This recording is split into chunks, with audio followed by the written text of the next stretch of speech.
Hello, hello, hello, everyone. My name is John Sierra, and I'm a Tolkien scholar, and what that essentially means is that I'm the sort of guy that you can come and ask any sort of question about the works of J.R.R. Tolkien, whether it's The Lord of the Rings, The Hobbit, The Silmarillion, any of his other stories, his translations, his lore, his life, anything that you can come up with. I will give you a well-reasoned and well-researched answer. I've been studying Tolkien for decades, ever since I was very young, and, well, here we are. If you have a question for me, you can feel free to ask it in the comment section if you don't mind me answering it in that form. I will try to answer as many questions as I can through the comment section. If you want to submit a question to be considered to be in a video, there are now two ways that you can do this. One is through a website called Quora. So Quora is a knowledge-sharing site where you can ask any sort of question and have people with relevant knowledge or expertise or experience answer your question. And if you ask any sort of Tolkien question on there, you're going to get a list of names. Here are some people that know a lot about Tolkien or have answered a lot of Tolkien questions and are generally considered the best in their field. My name will be on that list, possibly at or near the top of the list. I haven't looked at the list in a really long time, but I'm not very competitive in that sense. I just like answering Tolkien questions on there and making YouTube content for you guys. If you don't want to deal with Quora, and by the way, there is a link to my Quora in the description of this video, as well as my Quora space, The Grey Havens. But if you don't want to deal with any of that, you can also submit it right here on YouTube via the Community tab. Now, apparently this only works on mobile, at least for now, and there's a little video that I put up there to show how that works. But basically, if you're on the mobile app on my channel, you will see something that says go to community, and you can make a post there, and we've been having people post questions that way that I will answer, or I will consider answering for a video. Of course, I only have so many that I answer in each video, so if I have too many, I may put you off, or if it's something that I've answered very recently, I may say, hey, I just did this recently, but here's your answer. You know, it's all pretty standard stuff, to be honest with you.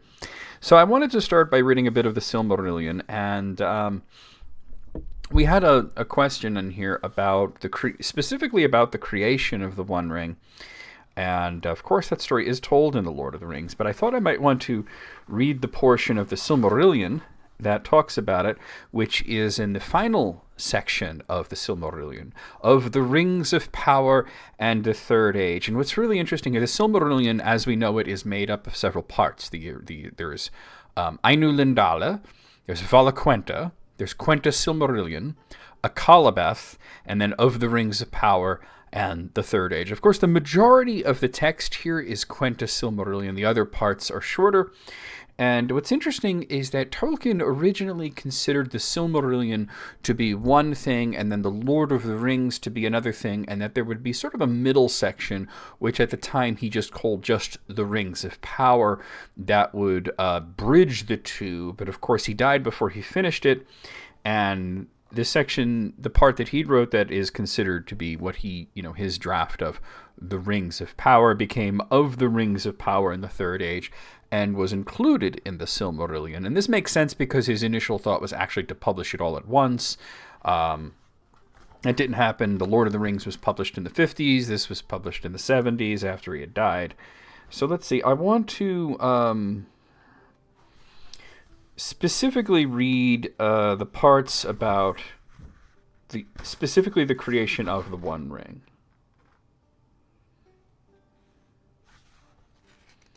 I think I've already passed that. Let's see.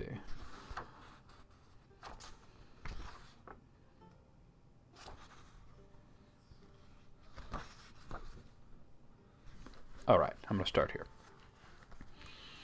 Seeing the desolation of the world, Sauron said in his heart that the Valar, having overthrown Morgoth, had again forgotten Middle-earth, and his pride grew apace. He looked with hatred on the Eldar, and he feared the men of Numenor who came back at whiles in their ships to the shores of Middle-earth.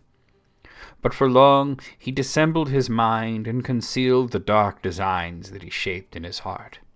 Men he found the easiest to sway of all the peoples of the earth.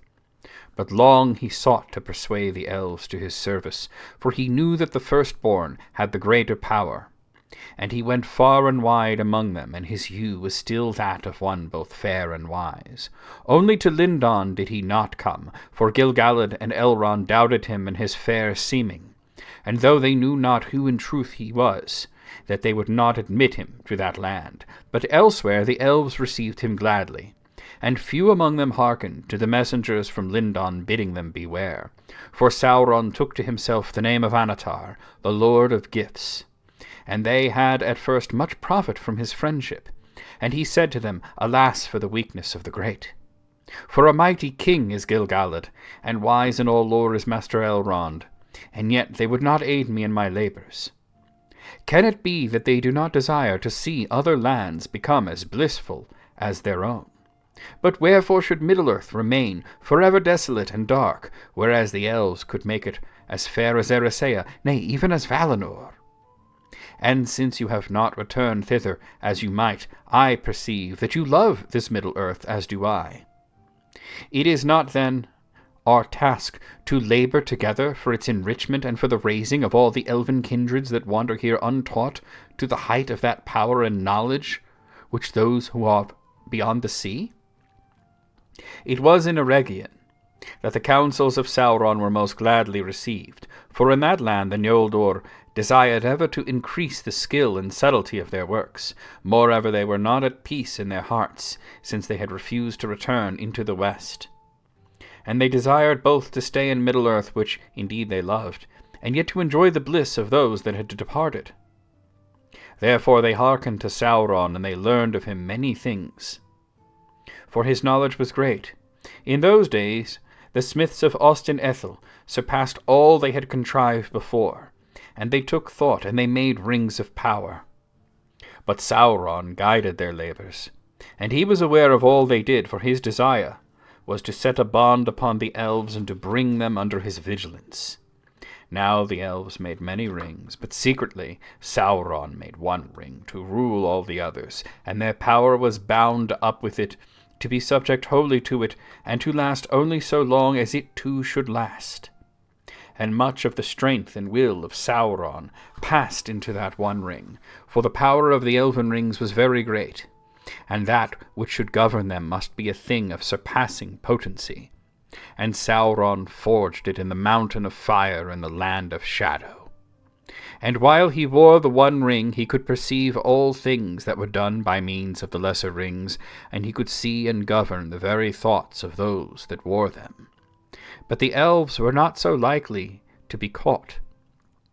As soon as Sauron set the one ring upon his finger, they were aware of him, and they knew him, and perceived that he would be master of them and of all that they wrought. Then in anger and fear they took off their rings, but he, finding that he was betrayed, and that the elves were not deceived, was filled with wrath, and he came against them with open war, demanding that all the rings should be delivered to him, since the elven smiths could not have attained to their making without his lore and counsel. But the elves fled from him, and 3 of their rings they saved, and bore them away and hid them.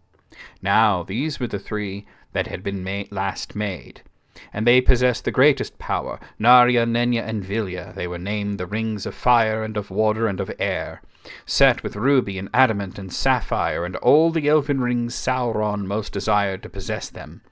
For those who had them in their keeping could ward off the decays of time and postpone the weariness of the world.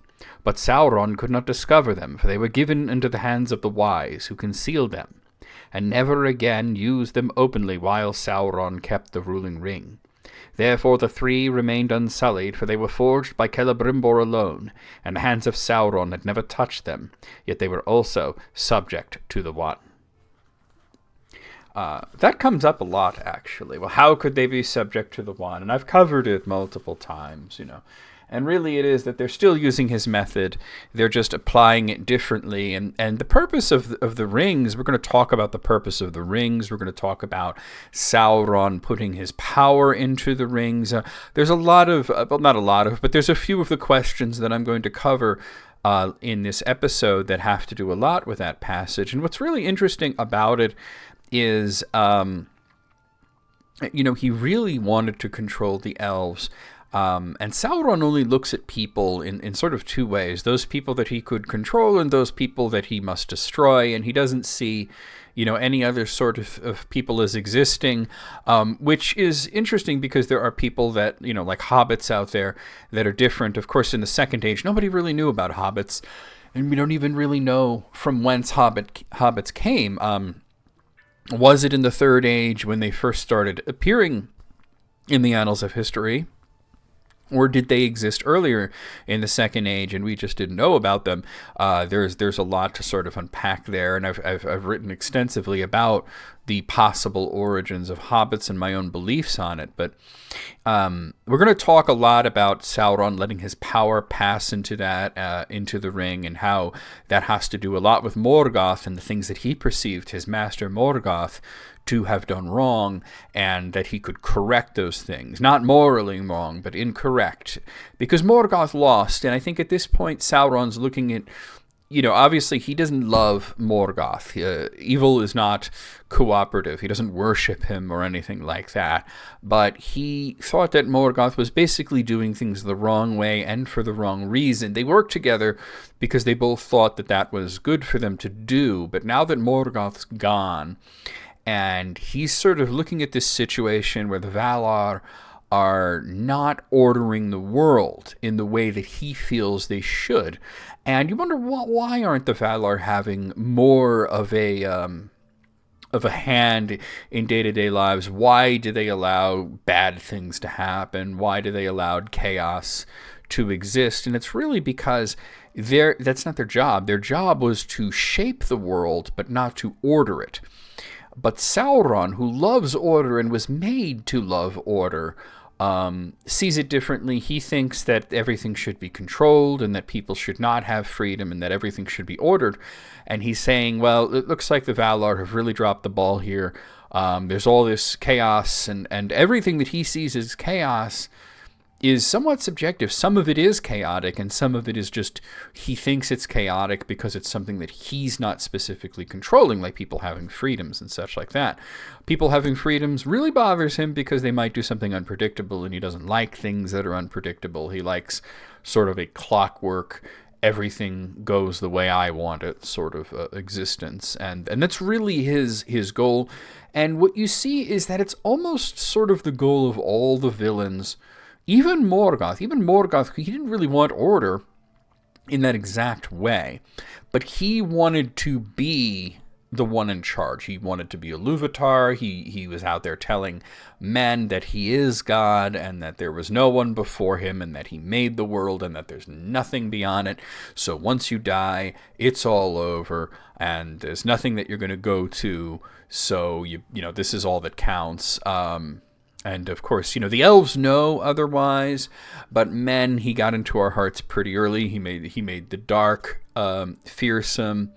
He did a lot of things that sort of messed up the world because he's throwing a tantrum that he's not in charge of everything. And that's really what it is. It's a desire to sort of be in charge of everything and order it a certain way. I mean, you see it even with the lowly sort of villains, like down to our Bill Fernies and our Lothos Sackville Baggins. Lothos Sackville Baggins didn't immediately take over the Shire, but he started buying up all the land, and once he started buying up all the farmland, then he controlled the food, and then he had leverage, and then he said, you know what, I don't want people to drink beer anymore in the Shire because I don't like it, and so nobody can have it, and it's sort of imposing his will upon others.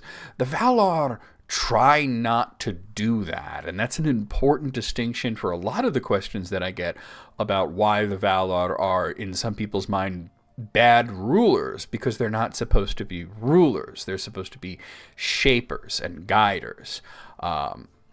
And most of their work is behind them. We talked about that a little bit last week, about how their big job was already done, and that everything after the First Age, where they have tried to intervene in direct ways, has kind of been a disaster, like creating Numenor. It didn't really lead to a lot of good. I mean, it did lead to some good in that bad things always do lead to good, even though they remain still bad. But creating Numenor, you think, well, that's not too bad.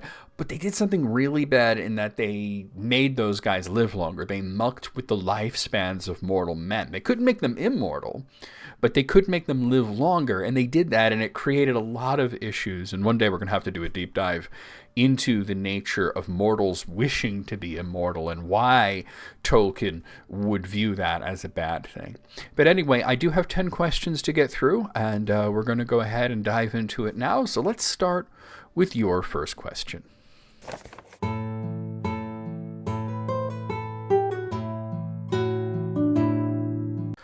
Our first question comes in by the request of Robert Wright, who asks, "A sound like a sigh went up from all the lands about them, and their hearts beat suddenly again." Return of the King, Chapter 5. What was this sigh that went up from the lands around Minas Tirith at Sauron's demise? The sound was actually Sauron's fall itself. Now, first, to clear up any confusion that might be coming, because there might be people who are just like, wait a minute, Chapter 5, and they whip out the Return of the King, and they go, Chapter 5, that's the Ride of the Rohirrim. So there's nothing incorrect in the question. I just wanted to clear up any possible confusion. The correct way to say it would be Book 6, Chapter 5, which is the Steward and the King. The structure of the Lord of the Rings is that each volume has 2 books in it. So the Return of the King has 2 Chapter 5s. So let's put that quote back into context. I'm going to read that section with the context here. "And as they stood so, their hands met and clasped, though they did not know it. And still they waited, for they knew not what. Then presently it seemed to them that above the ridges of the distant mountains another vast mountain of darkness rose, towering up like a wave that should engulf the world, and about it lightnings flickered, and then a tremor ran through the earth, and they felt the walls of the city quiver. A sound like a sigh went up from the lands about them, and their hearts beat suddenly again." So the scene is describing Éowyn and Faramir, who are both still recovering from their injuries, and they're watching the fall of Sauron from a distance. We can compare the phrase, another vast mountain of darkness rose, and about it lightnings flickered, to the description of Sauron in Book 6, Chapter 4, the Field of Cormallen, in which he is described as a huge shape of shadow, impenetrable, lightning-crowned, filling all the sky. From Tolkien's unfinished sketch of Sauron that was once going to be the dust jacket for the Return of the King, we can see Sauron in this shape, reaching out with his hand, and roughly drawn mountains are in the background. He's gigantic. So from the distance of the walls of Minas Tirith, seeing Sauron as being a vast mountain of darkness is perfectly reasonable. The other answer, because whenever you submit a question, whether you're submitting it specifically to me or in general, anybody can answer it. And by the time I got to this, there were other people that answered this, and somebody said, well, it was probably just the wind. And I see this as being sort of flippant. Of course it was wind, but that's absolutely not something that should be bandied about dismissively. Let's read how Sauron went down.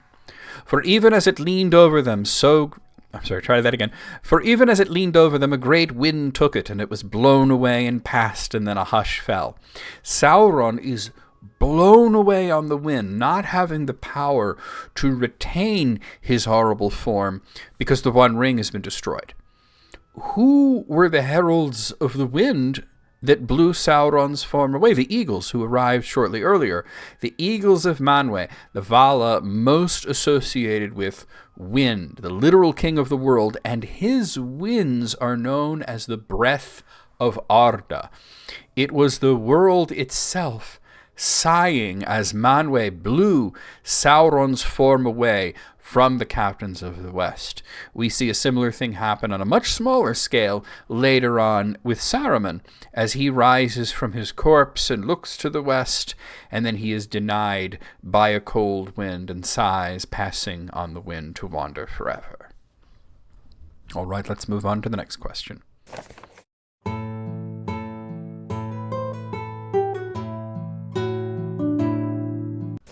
Our next question comes in by the request of Abdullah Hussein, who asks, since Sauron is indestructible, what happened to the part of his spirit that was in the ring when the ring was destroyed? So once again, I have to reference some of the other people who answered this before I got to it. Some other people said that it wasn't his spirit that passed into the One Ring, that he let his power pass into the One Ring. And this might actually, that's technically true, but it might actually be a distinction without a difference, however.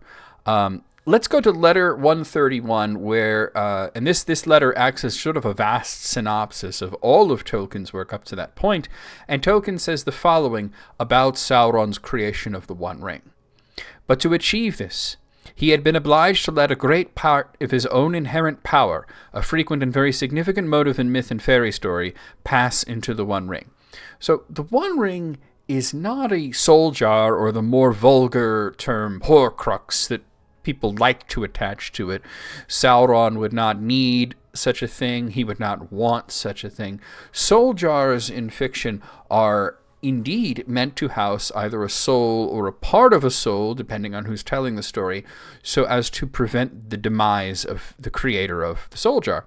This would make the creator essentially invincible, or at least able to recover from any defeat, as their soul is encased somewhere. This was not Sauron's purpose. Sauron's purpose was to use a like implement to dominate the rings of power that he had goaded the elves of Eregion into creating, to be able to fully dominate them without actually using up any of his finite inherent power. See, all of the Ainur, and the Ainur are angels, it's important to understand, they are essentially all soul. They can have a visible body, which they call the Fana. But this is just like clothes to them. It's not part of them any more than your clothes are part of you. You could take off your garments, you could change your garments, you could go without garments and still be a full person.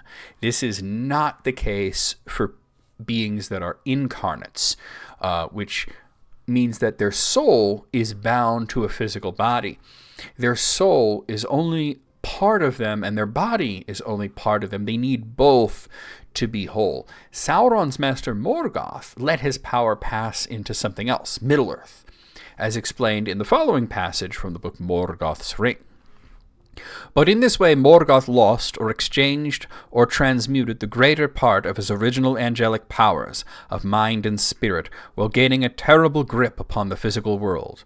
For this reason he had to be fought mainly by physical force, and enormous material ruin was a probable consequence of any direct combat with him, victorious or otherwise. This is the chief explanation of the constant reluctance of the Valar to come into open battle against Morgoth. Manwë's task and problem was much more difficult than Gandalf's. Sauron's relatively smaller power was concentrated. Morgoth's vast power was disseminated. The whole of Middle-earth was Morgoth's ring, though temporarily his attention was mainly upon the northwest. This is rather illuminating, as Middle-earth, as it being the metaphorical ring, the implement that Morgoth allowed his power to pass into. But note the phrase, lost or exchanged or transmuted, suggesting that this was not as conscious an effort as what Sauron did. Some of his power was lost, some of it was exchanged, and some of it was transmuted. In the case of Sauron, it was all transmuted. He didn't exchange or lose power when he created the One Ring. This is significant to Sauron's character. He has learned from the errors of those who came before him, as well as learning from some of the mistakes that he made. Now Sauron did lose power every time he was defeated, most notably in the Akalabath, which robbed him of his ability to appear beautiful. But he did not lose power in the creation of the One Ring. He was just transmuting it, the greater part of it, into an implement. Tolkien also states that his original angelic powers were of mind and spirit, which is important to understanding the professor's mind in relation to the elvish myth regarding Morgoth's return and what actually happened to him. And I covered this in a previous episode, I think it was actually last week, that the idea that Morgoth was thrust into the void, that's elvish and mannish myth, while the reality of the situation, at least in universe, was that Morgoth was executed by the Valar. His possible return and the ensuing Battle of Battles, or Dagor Dagorath, is a myth. In myth, it's a literal return, coming through the doors of night, batting Eärendil, being cast down to the earth, and then fighting Tolkis and Eanwe, and the returned spirit of Turin before he's being, permanently slain by Turin, who then may or may not become one of the Valar, depending on who's telling the story. What would actually happen is that bits of Morgoth that are left in the world would eventually just sort of coalesce into something more sentient, a shadow that would retain some of his wisdom and thoughts and resume his battle against the Valar. All that is to illustrate the point that while Tolkien says power for beings such as the Ainur, that power is indeed part of them. And as they are all soul, it is indeed technically correct to state that Sauron put some of his soul into the One Ring. The Ainur are the very embodiment of power. Even the Elvish word for the greatest of the Ainur, Valar, means powers. The important difference is that Morgoth diminished himself constantly with the spending of his power. As Hurin Thalion said in the story The Children of Hurin, and he said this directly to Morgoth, he spent himself on himself, which is Hurin's way of saying lost, exchanged, or transmuted. His power could not be reclaimed, but it could eventually become sort of a shade of Morgoth.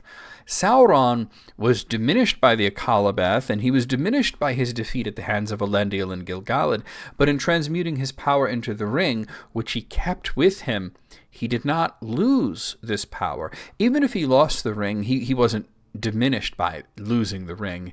The power still existed, encapsulated into the One Ring, and therefore he still had access to it. He just couldn't use the ring without holding it. Tolkien explained that having the ring actually boosts his powers because he can use it to control others, but being separated from it doesn't diminish him. He's just not able to use the new powers of the ring. Its destruction, however, was sort of a wild card. Even the wise were not sure exactly what would happen. It was Gandalf's theory that it would bring Sauron low, permanently destroying that part of him, leaving him so diminished due to the fact that he didn't pour some of his power into the ring, but the greater part of his power into it, that he would not trouble the world again. However, there, of course, was the thought that perhaps it doesn't work that way. But either way, it was good to destroy the ring, because even if that power was, released back into him, the ring itself would be off the board. It would no longer be an issue, and in that scenario, Sauron probably would want to try the same trick twice and create another one. Thankfully, Gandalf was correct. So what exactly did happen to Sauron? I've used terms such as brought low and diminish, and they are terms that Tolkien used, but perhaps a term that people might understand better is he was maimed. He could not truly die, not at least until the world itself dies, but he's now so weak, so damaged, that he's basically become useless. All right, let's move on to the next question.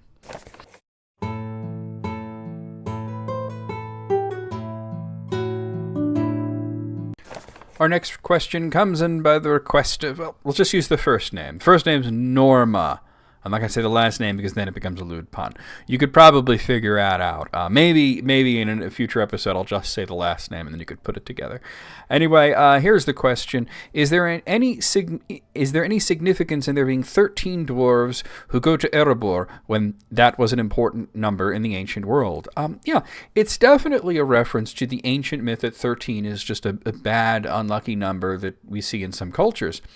It's mentioned both in The Hobbit and Unfinished Tales that Thorin considered a party of 13 to be unlucky, and that Gandalf refused to be counted as the 14th because he was only going to be traveling with them part of the way, not fully to their destination. So it was Bilbo Baggins that made 14, something that Gandalf was sort of all too happy to remind Thorin of when he was not happy about taking Bilbo. What's the most interesting is that there was a 14th willing dwarf, which was Gimli, but he was considered at this time too young to go on this journey because he's younger than even Kili and Fili. I think he was in his 60s. They're in their 70s and 80s, so they're just old enough to go on this journey, in terms of dwarf lives. There are various cultures that had bad numbers, for one reason or another. One such example that's not 13 is in Japan, the word for the number 4 is shi, which is a homophone for the word that means death. So 4 is death is a saying they have in Japan, and some traditional Japanese will avoid using the word 4, though they might get around this by using the word yan, which also means 4. That being said, a common source of 13 being unlucky is the Last Supper, in which Judas Iscariot was the 13th apostle. He was the last to be seated, and he was the one that betrayed Christ. And that's all true, but it's not the only source. It's not even the oldest source. The oldest source that I know of would be Norse mythology, which has almost a very similar sort of story with a banquet and the 13th and final person to arrive causing all sorts of trouble. In this case, it was Loki, and it led to the death of Baldur. So it's sort of loosely a very similar story. Interestingly, the number 13 does have some significance in Middle-earth, and particularly for dwarves, because there were originally 13 dwarves. There were 7 fathers of the dwarves and 6 mothers of the dwarves, with the first dwarf, Durin, being alone. When he awakened, he was alone. There was no spouse with him. And that came later on. However, this doesn't correlate to Thorin's superstition really at all, because it's not like one of those 13 dwarves went rogue or caused any sort of major problem, at least not that we know of. It could be possible that sort of story exists and the dwarves just aren't sharing it with us, but we just don't know about anything like that. I think it possibly would have been really cute if the number that Thorin didn't like was 15, because then, because there are 15 Valar and one of them is Melkor, but that doesn't work. So the reality of the situation is that even though The Hobbit is part of the Legendarium, it didn't start out that way necessarily. Tolkien was making a lot of cute references in it, and in this case he was making a reference to just a common superstition. He understood it, his children understood it, his readers would understand 13 is unlucky, and since this is being published in sort of a vacuum, his previous stories like the Children of Húrin and the Fall of Gondolin and Beren and Luthien, they haven't been published yet. They've just been read by his wife and his friends and such. Tolkien just needed a reason for Thorin to be unable to just say no. It's a literary reason that Thorin doesn't say, we don't need a burglar that badly. So there's a lot of these cute references in The Hobbit to places like Gondolin, The Great Journey and the Three Kinds of Elves, Elrond's in it. It's not until later that he wanted everything to be connected. So he did plan on, at one point, after The Lord of the Rings, he was going to rewrite The Hobbit to be more in line with everything else, but then he was talked out of it. I don't know if he would have changed that part or not. But as an aside, it would have been really interesting if there were 7 dwarves. That wouldn't work really, because then we'd have less characters to work with. But the number 7 is very, very significant in a lot of Middle-earth cultures, and especially for dwarves, because before the 6 mothers of the dwarves, there were only 7. There were the 7 fathers of the dwarves. There were 7 stars in Durin's crown. So that would have been interesting, but then if Tolkien did that, he would be constantly dealing with people comparing those 7 dwarves to the Disney film that he hated, so he was not going to do that. Anyway, there we go. Let's move on to the next question.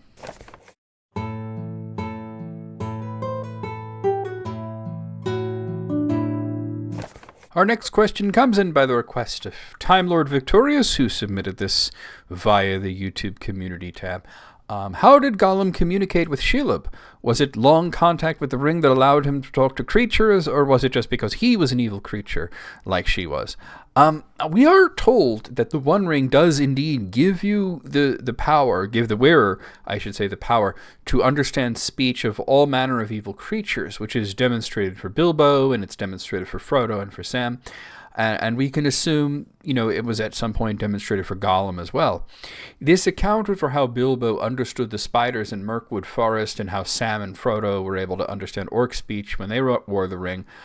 Here's the rub, though. It doesn't account for how the spiders understood Bilbo. Bilbo was able to taunt the spiders and get them all worked up with phrases like lazy lob. Lob is an old word that means spider.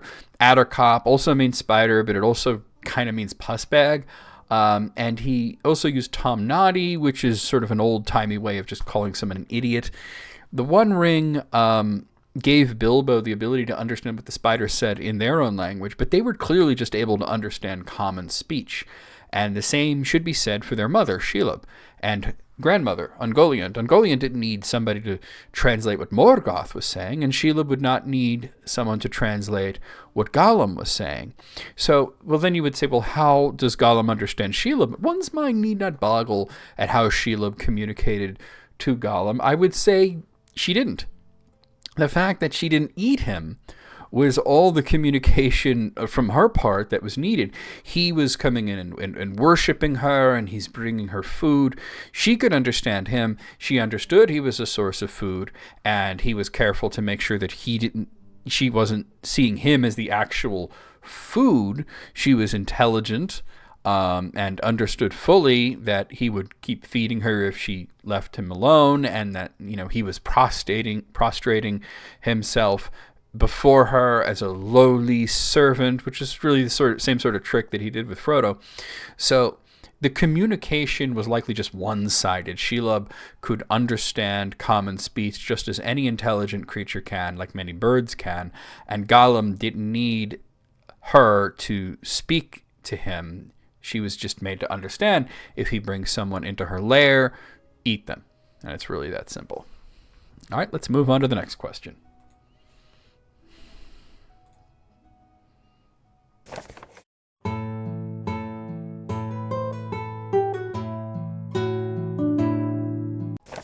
This next question is one of those follow-up questions. It tells me that it's a follow-up question, but not who wrote it. So whoever wrote this, here it is. What are some reasons that Gandalf and others believe the One Ring would eventually be found if it were thrown into the sea? So I covered this a little bit about why didn't they just throw the One Ring into the sea, and I think it was my very first episode. It was either the first or the second.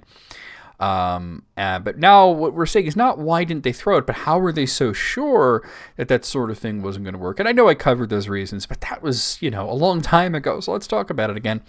As one of the Ainur, he's pretty familiar with the land changing shape. I'm going to put an image here. Now, this is really just a meme, and it's not fully accurate, in that Beleriand is actually shown being larger than it actually was, but that's the only inaccurate thing. The fact remains that a huge chunk of Middle-earth just crashed down into the sea, greatly changing the shape of the landmass, and it was not the first time that it happened. It was not the last time that it happened. Tol Eressëa is an island that's literally known to move. Númenor was raised up off the seabed by Ossë and then destroyed by Ilúvatar, which also changed the entire shape of the world, which created lands. It destroyed lands throughout the entirety of the planet. That's the Akalabeth. Going back much further, Aemon was once part of Middle-earth, which was mostly just this big round continent with a lake in the middle and an island in the middle of the lake. Melkor created mountains and volcanoes. The Valar fought him, marred the land, they changed the terrain. And Gandalf witnessed many of these events. During the First War of the Valar, he protected the elves, him and 5 others. So here he is in a very changed Middle-earth, talking about tossing the One Ring into the sea. It's charged as well, charged with Morgoth. But, the One Ring already spent a lot of time in a riverbed, and it was found. The point is that Gandalf believes that it may be found by the changing and shifting land, which is a point that he explicitly brings up. But it's such a powerful and horrible thing, just has a tendency to be found. Even if one could somehow guarantee that the One Ring could be hidden in such a way, and that it was a certainty that it would never, ever be found, that's a bad thing. That's actually a really bad thing. The One Ring wasn't the key to Sauron's victory. He was doing a fine job winning. Without it, Gondor was weakening. Many of the elves were leaving Middle-earth, and he was growing stronger. The One Ring would help him out, of course, if he got it, but it would be a bad thing if he ever regained it. But it being in the hands of his enemies presented a unique opportunity to destroy it, which would bring Sauron low, as I talked about before, and the war. And I want to highlight one of these comments here from Wojciech Kowalski, who says, let's just point out one thing. He's not actually replying to me. He's actually replying to somebody else. But this is a really good comment. The army that Aragorn was leading towards the Black Gate, that was it. That was basically all Gondor and Rohan could reasonably muster without arming elderly women and children. And it was basically a doomed sort of suicide mission aiming at distracting Sauron for a while longer. So he goes on, but basically this is it. So if Frodo wasn't out there destroying the One Ring, they would have lost. Aragorn would have lost, and Sauron would have taken over the world, and that would have been the end of it, Putting it in the ocean wasn't going to help things. All right, let's move on to the next question.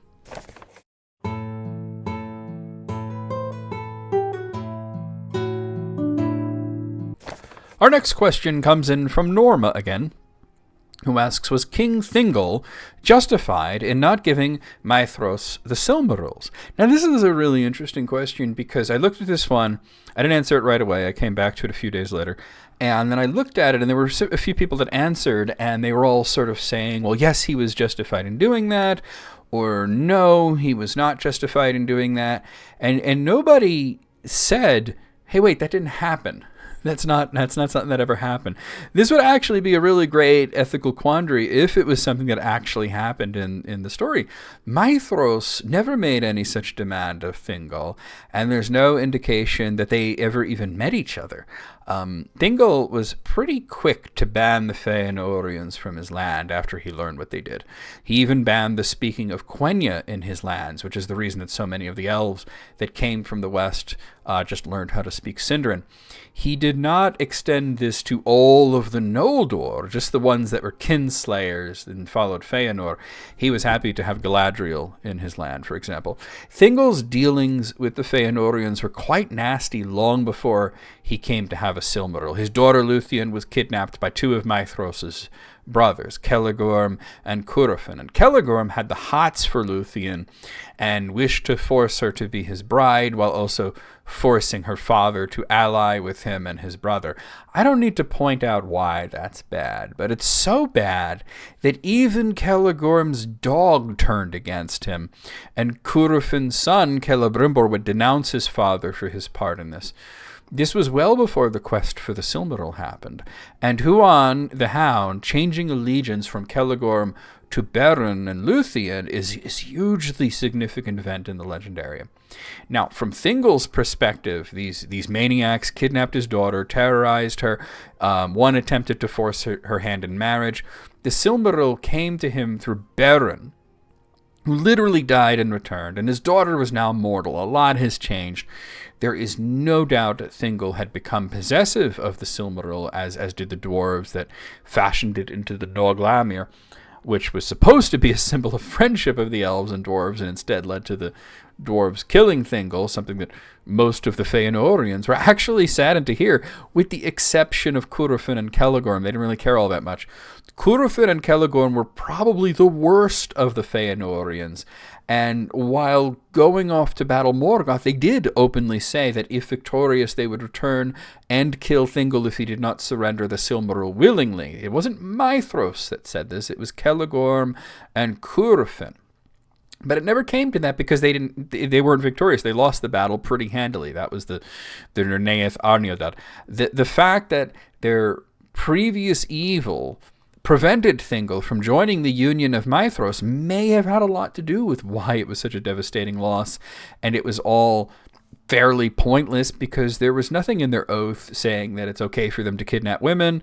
There was nothing in their oath that said it was okay to try to force women to marry you. While Curufin had the idea that it could entrap Thingol into an alliance, Celegorm was definitely thinking with his lesser brain, the one that's in the southern part of the body, and their deeds did nothing to inspire Thingol to trust them. Now, for the part of Maedhros, he was, of course, bound by his oath, and, had he the chance, he would have made a similar threat to Thingol if he kept this Silmaril against him, but it just never came up. Keeping in mind that while Thingol held one Silmaril, which was later held by Luthien, and then Deor, and then Earendil, the other two were still held by his primary foe, Morgoth, and that's where he was concentrating his efforts, was against Morgoth. Now, of course, if Thingol had decided, hey, you know what, this thing isn't worth it, let me give it to these maniacs just so they'll leave me alone, it was already shown that Maedhros's brothers will not leave Thingol's daughter alone, because they didn't just kidnap her once, they did it twice, even though, the second time Beren and Huan foiled that attempt before they could fully abscond with her. But the result of handing the Silmaril willingly over to these losers would be the same as when Maedhros and Maglor stole the other two from Eonwe after the War of Wrath. The Silmarils would have burned their hands because they had become so wicked that they couldn't touch something that was hallowed by Varda. It would all have been very, empty for them, and they'd have to still deal with Morgoth. All right, let's move on to the next question.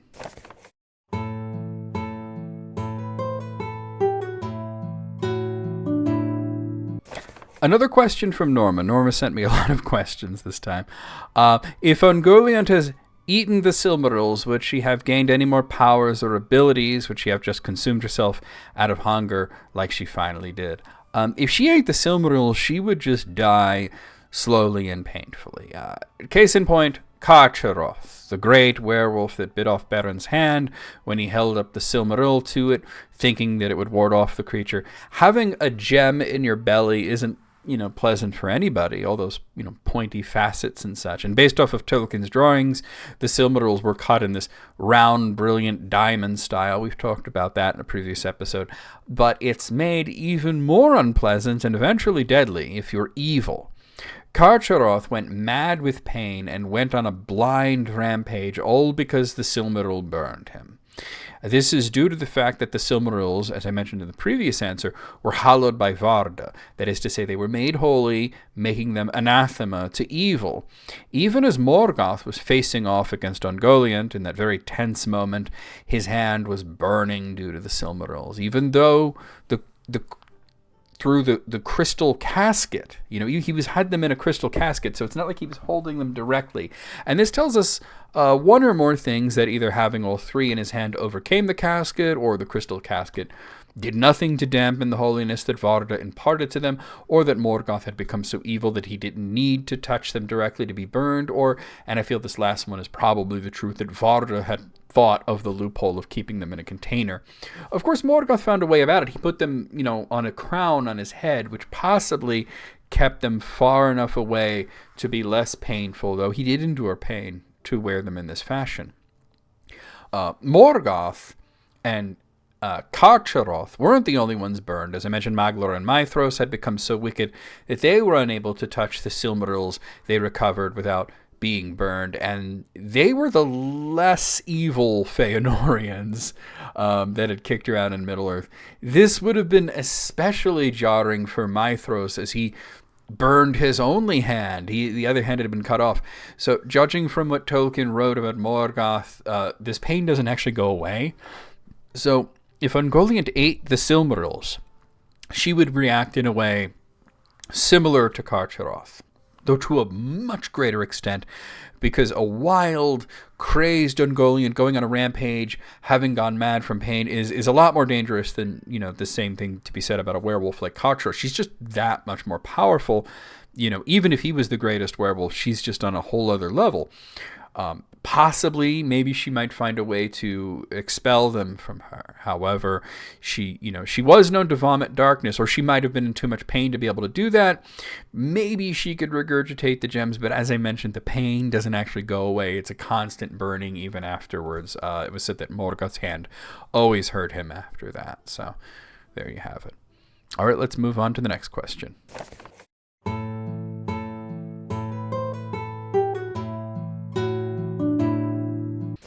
Our next question comes in by the request of Danny Linder, who asks, is the One Ring the only ring of power that extends the life of its user? If not, is it possible that Gerontius Took found a ring of power? All of the rings did that, as evidenced by the fact that the Nazgul are still alive-ish.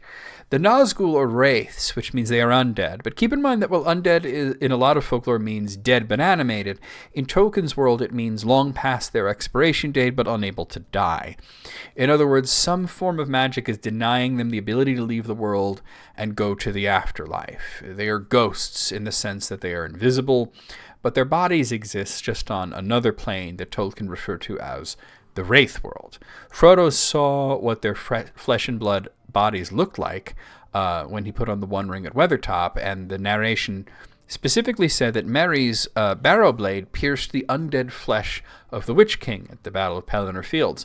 That being said, they're all mortal. They are ordinary men who have lifespans.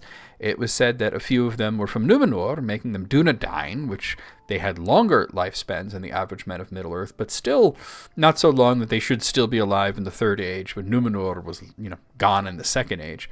The rings are what caused them to be bound to the world, though the effect is different than the One Ring. It still did extend their lives unnaturally, only dying once the One Ring was gone, which made the rings powerless and Sauron weak. Nothing could anchor them to the world any longer, and they took the express train out of the world. As for Gerontius Took, he definitely didn't find a ring of power, because all the rings of power were basically accounted for. We know where they all wound up.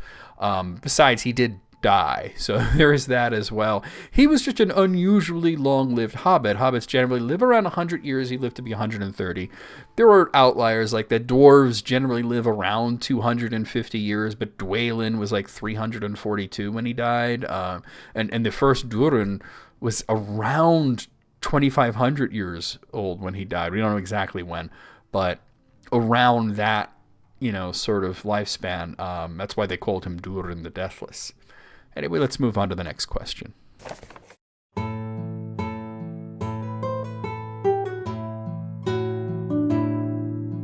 Our next question comes in by the request. Oh, there's another one from Norma. Norma asks, was Gil-galad the only elf we know who reincarnated several times? Elves can literally not die, with one and only one exception, which I'll get into. So they'll reincarnate as many times as they're slain.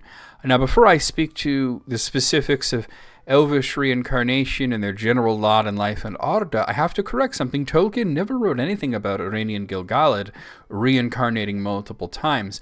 I got a very similar question on YouTube. It might have been from the same person, I'm not sure. And then it wound up getting deleted, so I couldn't, figure that out. But I guess the person just decided not to submit it that way. And they asked if Gil-galad was the only elf to reincarnate, and I have to wonder why focus on Gil-galad. Gil-galad was killed exactly one time that we know of, which was at the end of the Second Age. He succumbed to the burns given to him by Sauron. It is perhaps a bit of confusion, birthed by the fact that there are several accounts of this event, as told by Elrond in The Lord of the Rings, and as told by a narrator who probably is Elrond in the Silmarillion's final section of the Rings of Power in the Third Age. However, these are both referring to the same event. So, about elves. They can't die as ordained by Eru Iluvatar. That's God himself. They are never going to pass from the world. They will linger in the world, and they can't die of old age. They don't ever get sick. They're just tougher as well, and they're harder to injure than mortals, but they can be injured to an extent that an elf's Heroa, which is their soul, their body, is not fit to house their Fea. The Fea is the soul, with the definition of Heroa and Fea, body and soul. In this case, the elf isn't dead, because they can't pass beyond the circles of the world, never to return, but they've become houseless, as in they're a spirit without a body. This ghost-like state is temporary, then they're drawn to Maedhros and will eventually be furnished with a new body that is identical to the old one. This takes some time. They have to wait for the old body to be withered away to nothing. And the doomsman of Maedhros, Namo, who they often just call him Mandos, may elect to hold them there in Maedhros if he perceives that they've done something wrong and they have to atone before being allowed to walk around free again. And this happens to all the elves, not just the ones that you hear about. Usually after an elf is slain, we don't really hear about them again in the Silmarillion, because the narrative pretty quickly shifts over to Middle-earth, and the slain elves go to Maedhros, and Maedhros is in the Undying Lands. There is one elf that we do know that came back to Middle-earth after being reincarnated, and that wasn't Gil-galad, it was Glorfindel. Glorfindel died after being dragged down into a ravine by a Balrog that he had stabbed, and he definitely was killed. Thorondor the Eagle bore his body up out of the ravine, and he was given a proper burial. His later return to Middle-earth was sometime during the Second Age, probably around the same time as the Blue Wizards, and he was sent specifically on a mission from Manwë to assist Gil-galad and Elrond against Sauron. He is a character in The Lord of the Rings, though his part is brief, and we don't hear anything about him after the Council of Elrond. He's not counted among the elves that are sailing to the west with Elrond. They mention Galadriel, they mention Gildor, they don't mention Glorfindel. So it is possible that Glorfindel has either at this point already sailed to the west, or he's still in Middle-earth, possibly now assisting Erestor in Rivendell, and he'll sail to the west at a later date. It should be noted that most of the information on Elvish reincarnation is not actually found in the Silmarillion, but a great deal of it is found in the book Morgoth's Ring, as well as the nature of Middle-earth. Elvish reincarnation was actually a later addition to the Legendarium. Tolkien used several names that had appeared in the Fall of Gondolin in The Lord of the Rings, namely Glorfindel, Legolas, and Galdor. Now, Glorfindel was quite explicitly killed in the Fall of Gondolin, but Galdor and Legolas had sailed to the west. Tolkien had to decide whether these were the same elves or different ones that happened to have the same name. Legolas is easy because the new Legolas was not a Noldor, he was a Sinda, the son of Thranduil, and he had no connection to Legolas of Gondolin, who upon sailing to the west actually changed his name to Lycolasse, which is the same thing, just in Quenya. It means green leaf. Galdor was also decided to be a different character, which made sense because his role in The Lord of the Rings is really just small. He's just a messenger that is sent to Elrond by Círdan. He doesn't have an important role that he would have had if he were Galdor of Gondolin. Glorfindel, however, he plays a slightly bigger role, and he's explained by Gandalf to be a great elf lord of mighty power, so the concept that elves can return from bodily death was introduced into the story. Now, I mentioned there's an exception to elves don't die, and that's Luthien.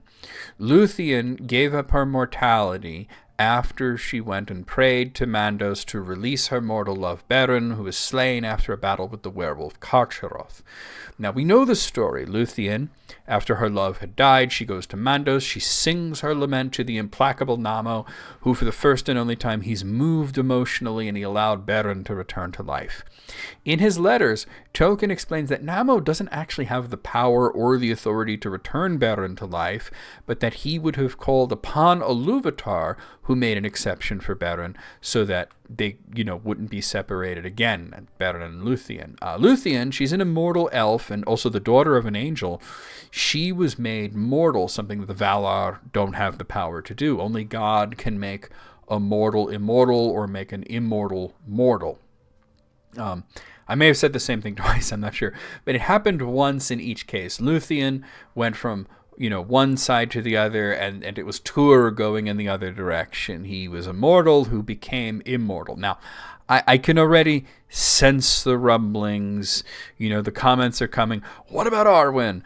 She said plainly to Frodo she'd made the choice of Luthien and became mortal to be with Aragorn.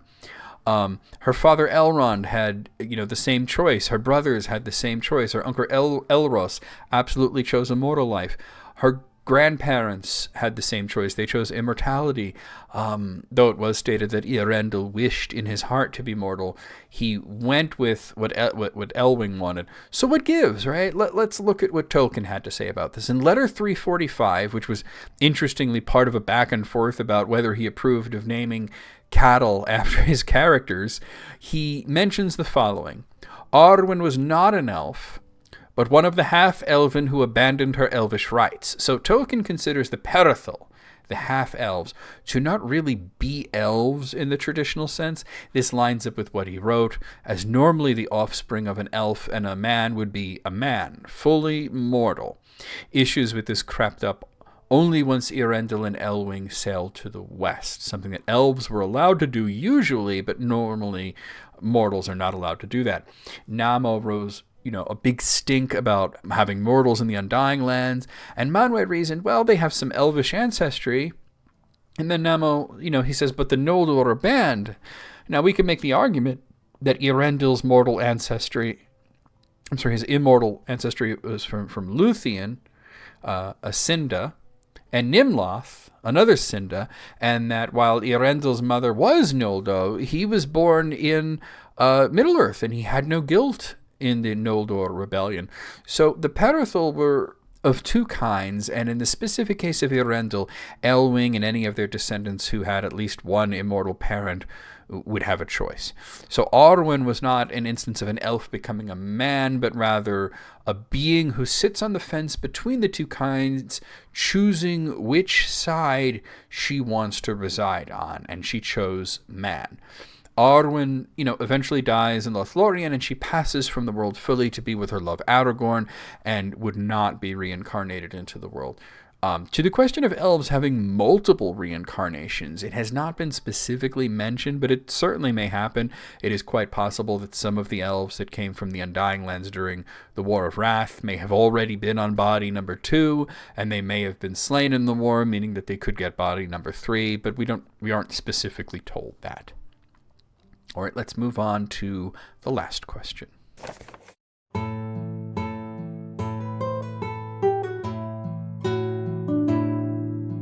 Our final question comes in from Nick Certeza, who asks, what was the chain of command in Morgoth's army? Were all fell beasts and wicked creatures pledged to him? How did that change after his fall and Sauron's ascension? Did Balrogs and dragons serve any master in the Third Age? Evil is never cooperative, and that's something that Morgoth, who invented evil, knew. So his chain of command was more of a chain of terror. There's a phrase that is heard in The Return of the King that goes, where there's a whip, there's a will. And in the cartoon version, they changed it to where there's a whip, there's a way, for a really cool song. But where there's a whip, there's a will perfectly encapsulates the way that evil armies work. Sometimes the foot soldiers are there willingly because it's advantageous for them to be there, or they were promised something that they want. Sometimes they're paid off, sometimes they're just slaves. That's like kind of the most common situation. Evil being non-cooperative essentially means that the orcs and the wolves and the Balrogs and the dragons, even Sauron, they have no love for Morgoth. They don't believe in him. They don't worship him. They follow him either because it fulfills their own desires, or they're compensated for it, or they're just forced to. Sometimes it's out of fear that does it. They believe that they're safer with Morgoth than they would be taking their chances with the elves or the man or the Valar. When we get into chain of command, we have to understand that while sometimes Tolkien will throw around words like lieutenant, it's not as organized as you might think from having like a named rank thrown around like that. Keep in mind that Tolkien was going by an older definition of lieutenant, which I'm sure he would pronounce it lieutenant, just to stick it to the French because it's a French word. Any proper Englishman would do that. The most common definition is the military definition, but it can also mean one who carries out someone's plans, or more relevantly, it could mean the second in command of a group. Sauron being referred to as Morgoth's lieutenant is basically saying he was the second in command. That being said, Morgoth was pretty hands-off when it came to the war. He put Sauron in charge of it. Sauron himself was the one who drew up all the plans. He gave the orders, but he himself didn't actually go out to war. He's a lead from behind type of leader. So the field commander was whoever was the biggest and scariest being there, and that was usually Gothmog. We've seen many times under both Morgoth and Sauron that the evil armies tend to scatter and lose their minds once their forces essentially decapitated, such as how the goblins in The Hobbit really lost their will once Bolg was killed. And in The Lord of the Rings, the destruction of the One Ring and the subsequent fall of Sauron caused the orcs to lose their mind and scatter. Some even slew each other, or they slew themselves in their madness, and some of the men chose to fight to the bitter end. Others chose to surrender. Others just ran. Morgoth is his attitude is just get it done, I don't care how. That's the kind of leader he is. And it isn't often that he, the loss of a field leader is compensated for in any meaningful way. There really isn't a chain of command, is what I'm getting at. When the guy with the whip, sometimes the whip is metaphorical, a lot of times it's literal. When he's suddenly gone, it becomes sort of every orc for himself. But Morgoth, he's so powerful that he's the biggest guy with the biggest whip. So his forces don't fall apart as much as, it would happen to Sauron or Bolg or whoever. Sauron's approach was to use magic to compel orcs and trolls and other dark creatures, breed things like Nazgul birds, enslave Haradrim and Easterlings, and just hire mercenaries from Khand. So suffice to say, none were pledged to him, with one small exception, the Nazgul, because they, with them it's less pledged to and more bound to via the rings of power. Sauron learned from the mistakes of his master. He, never really cared very much whether his subjects were loyal, just that they caused mayhem. Sauron has a different personality from Morgoth, and that's why he goes through so much trouble to have powerful and fearsome beings that literally had no will of their own and could not do anything that he wouldn't approve of. As for, in the Third Age, there weren't a lot of dragons left. They really only serve themselves. The only Balrog we know of is Durin's Bane. He was serving himself.